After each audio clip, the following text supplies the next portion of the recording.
Hello, Keystone students and families, and welcome to Goodnight with Kip. Tonight we will be reading the first half of my furry foster family, Truman the dog. I held a dog treat in my hand. "Ollie, sit," I said. My happy dog wagged his tail and sat down. "Good boy," I said. I tossed the treat in the air. Ollie caught it in his mouth. He crunched and crunched, then he sniffed the floor for crumbs. He didn't want to miss one. "I think you got it all, Ollie," I said, giggling. "Kaida, I'm home," a voice called. It was my mom. Ollie and I ran to the kitchen. The tags on his collar jingled like little bells. Mom had a pile of books on the table.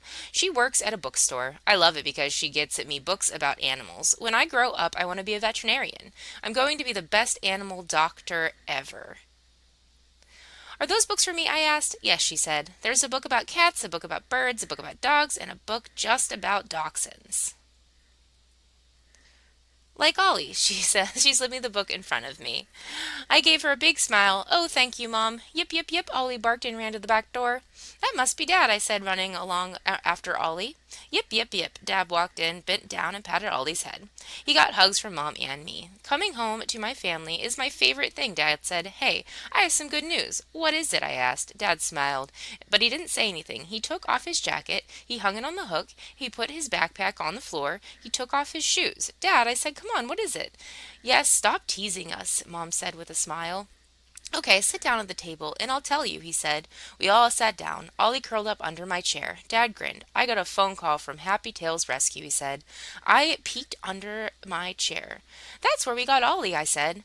We had adopted Ollie from the Happy Tails Rescue last year. The poor little dog had been found in a parking lot with no collar and no home. Happy Tails took him in. They rescue animals and help them find forever homes. I was so happy we became Ollie's forever home. "What did Happy Tail Rescue say?" Mom asked. I wiggled in my chair. "They have a dog who needs a foster family," Dad said. "He needs love and a place to stay until he finds a forever home, and we're going to foster him." "Hooray," I said. "When?" Mom asked. The doorbell rang. Ollie barked. "Yip, yip, yip." "Right now," Dad said, jumping out of his chair. Mom and I followed him to the front door. Mom scooped up Ollie in her arms.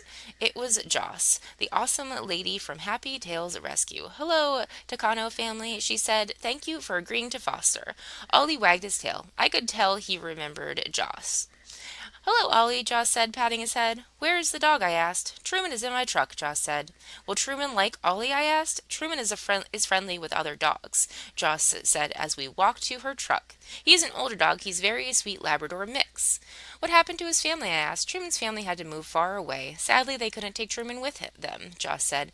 "We will find him a wonderful new home and family."